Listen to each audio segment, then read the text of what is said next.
Cease fire? भाई ये कौन सा सीज फायर है? एक दिन पहले ट्रम्प अंकल दावा करते हैं कि एक पूरी सभ्यता को नष्ट कर देंगे, और उसके कुछ घंटे बाद ट्वीट आता है कि 15 दिन का सीज फायर हो गया, ईरान ने सारी शर्तें मान ली। लेकिन भाई ये कैसा सीज फायर है? इसराइल मान नहीं रहा है, ईरान को सुनने तैयार नहीं है। कल फिर इसराइल ने लेबनान पर हमला कर दिया, 250 से ज्यादा लोग मारे गए। अब आप सोचिए, क्या ये 250 लोग सारे हिजबुल्ला समूह के थे? मतलब मकसद कुछ और ही है। उसके बाद ईरान ने फिर से धमकी दी कि फिर से हम हार्मोज बंद कर देंगे। वहीं दूसरी तरफ ट्रम्प अंकल ये भी दावा करते हैं कि जीत उनकी हुई। लेकिन ऐसी कैसी जीत हुई? युद्ध के मैदान छोड़कर कौन भागा? क्या ईरान में रिजीम चेंज हुई? क्या यूरेनियम मिला? क्या यूरेनियम का डस्ट मिला? भाई कुछ नहीं। और दूसरा, युद्ध का मैदान छोड़ के भागना पड़ा, वो अलग। अब आप खुद सोचिए कि इतनी बड़ी सैन्य शक्ति के सामने टिके रहना। ईरान ने डटकर मुकाबला किया है। सोचिए, सुप्रीम लीडर मारे गए, सारे सैन्य अधिकारी मारे गए, सारे उनके बड़े लीडर मारे गए।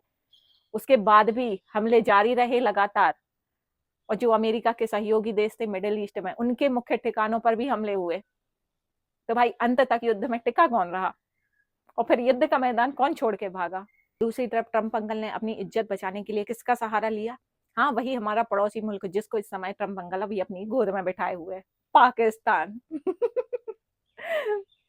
भाई ऐसे ही नहीं इन भिखारी मुल्कों को कभी वर्ल्ड बैंक से लोन दिया जा रहा है, कभी IMF से लोन दिया जा रहा है। भाई ऐसे ही नहीं दिया जा रहा है, ट्रम्प का स्वार्थ छिपा है। इस युद्ध से सबसे ज्यादा फायदा ट्रम्प और ट्रम्प की फैमिली को हुआ है। इसीलिए पाकिस्तान को गोद में बिठाने का काम चल रहा है। और हमारे पड़ोसी मुल्क के प्रधानमंत्री का कहना है कि अरे पाकिस्तान का जियो पॉलिटिक्स में नाम आ गया। और बाकायदा इनका कांड सुनिए कि व्हाइट हाउस ने सीधा इनको एक ड्राफ्ट भेजा, वही का वही इन्हें चिपका दिया। मतलब पाकिस्तान की पूरी नीतियां व्हाइट हाउस से चल रही हैं। भाई ये उसमें ड्राफ्ट काटना भी भूल गए, और फिर जब ट्रोलिंग हुई उसके बाद इन्हें ड्राफ्ट काटा, नया ट्वीट लगाया। बताइए, ऐसे ऐसे तो लोग हैं।